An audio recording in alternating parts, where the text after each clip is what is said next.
اگر میں آپ کو یہ کہوں کہ دنیا کے سب سے پر اسرار علاقہ کوئی جنگل یا کوئی ریگستان نہیں بلکہ ایک ایسی زمین ہے جس کی مٹی کا ہر ذرہ کچھ نہ کچھ کہتا ضرور. جی ہاں، 6000 سال سے بھی زیادہ پرانی ایک زمین جسے لوگ بلوچستان کے نام سے جانتے ہیں. کیا آپ جانتے ہیں کہ بلوچی لوگ اصل روٹس ان کی کہاں ہیں؟ ہسٹورینز کے مطابق بلوچی کا اصل کیسپین سی کے قریب تھا. کچھ کہتے ہیں یہ عربک ٹرائبس میں سے تھے، کچھ کہتے ہیں کہ یہ ایرانین ٹرائبس کے مائیگریٹڈ واریر نیشن سے بلانگ کر لیتے. لیکن ان سب سے ایک بات ضرور ثابت ہوتی ہے کہ بلوچی لوگ ٹریولنگ، سروائیونگ اور ایک بہترین ریزسٹنس قوم تھی، جبکہ ابھی بھی یہ قوم ہے.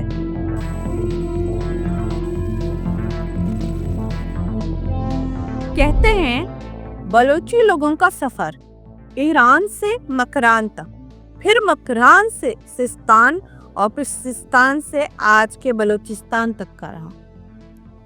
پھر اگر ہم بلوچی زبان پر آئیں تو یہ بھی کہا جاتا ہے کہ یہ 1000 سال سے بھی زیادہ پرانی زبان ہے، کیونکہ اس میں ایرانی زبان بھی ملتی ہے. اس کے اندر عربک، پرشین اور سنسکرت کے اثرات بھی موجود ہیں. یہ زبان سب سے زیادہ لاجواب اسی لیے بھی کہا جاتا ہے کیونکہ ان کی شاعری میں درد اور ان کے میوزک میں ان کے پرکھوں کی روایات موجود ہیں.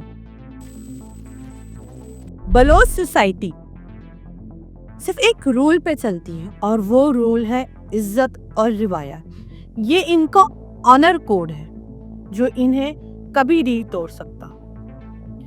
اگر دیکھا جائے تو بلوچی انداز اور ان کی موسیقی بہت ہی خوبصورت ہے، سننے والا ان میں ڈوب جاتا ہے. ان کے علاوہ ان کی پہناوا اور ان کا کھانا بھی بہت لاجواب ہے. اب اگر بات کریں بلوچی زمین پہ یعنی بلوچستان کی، جس طرح بلوچی سب سے لاجواب ہے اسی طرح ان کی زمین بھی بے مثال اور انمول ہے، کیونکہ ان میں کئی معدنیات پائی جاتی ہیں جیسے گیس، کاپر، یورینیم اور ریئر منرلز، اور یہی معدنیات آگے چل کے کانفلکٹ کا حصہ بنے. بلوچستان کی زمین ایک پیراڈاکس کی طرح ہے. کیوں؟ کیونکہ جتنی امیر یہ زمین ہے اتنے ہی غریب ان کی عوام. ایسا کیوں؟ کانفلکٹ کی وجہ سے. اگر پاکستان بننے سے پہلے کی کانفلکٹ دیکھا جائے تو برٹش نے کوشش کیا کہ بلوچستان پہ قبضہ کر لے، لیکن جب انہیں وہاں سے زبردست ریزسٹنس ملی تو وہ زمین چھوڑ دیا. پھر جب پاکستان 1947 میں بنا تو بلوچستان پاکستان سے اسموتھلی اٹیچ نہیں ہو پایا. پاکستان بننے کے بعد میجر کانفلکٹ کیا رہے؟ انایکوالٹی، انجسٹس، پولیٹیکل پریشر اور آپریشنز.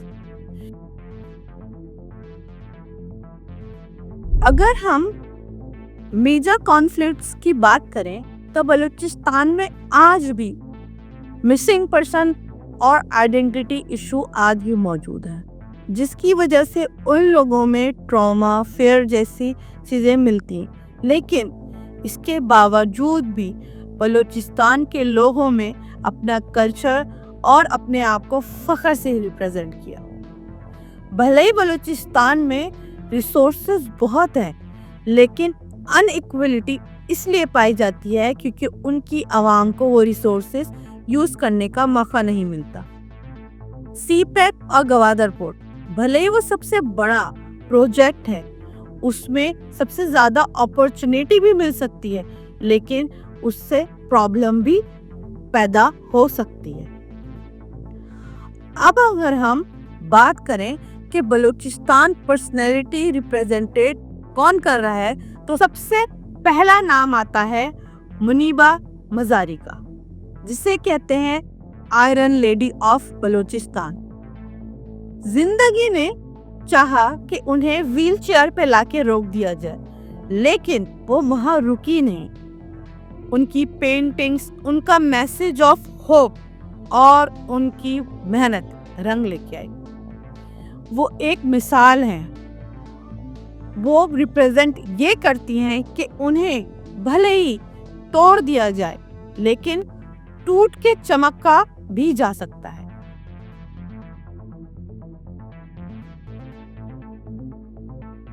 اب بلوچستان کی دوسری پرسنالٹی کی بات کی جائے تو ان میں آتی ہے مہرنگ Baloch, the new face of Balochistan.